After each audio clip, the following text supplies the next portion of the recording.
ఇక్కడ దొరికే సమోసా కోసం టమాటా బజ్జీ కోసం ఎంతమంది వెయిటింగ్ లో ఉన్నారా? చిత్రాల్లో ఉన్న శ్రీని గారి బజ్జీ కొట్టు కోసం మీలో ఎంతమందికి తెలుసు? ఇది దాదాపు 32 years నుంచి ఇక్కడే ఉందంట. ఇక్కడ బజ్జీల కోసం ఈ తాతగారు ఏమంటున్నారో వినండి.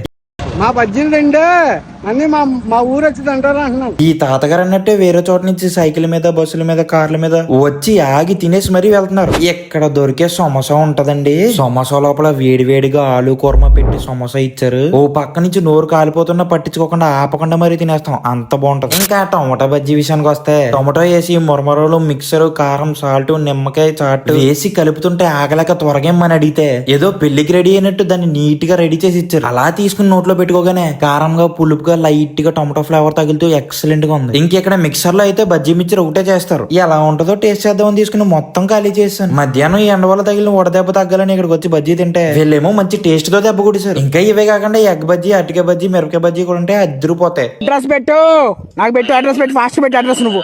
అదే అక్కడికి వచ్చాను. చిత్రాడ సెంటర్ లో కృష్ణుడి గుడి ఆపోజిట్ లో ఉంటది. ఇంకా చెప్పాలంటే బస్ స్టాప్ పక్కనే ఉంటది. ఇంకా మీలో ఎవరైనా ట్రై చేయకపోతే ట్రై చేయండి మన శ్రీని గారి బజ్జీ బండి దగ్గర.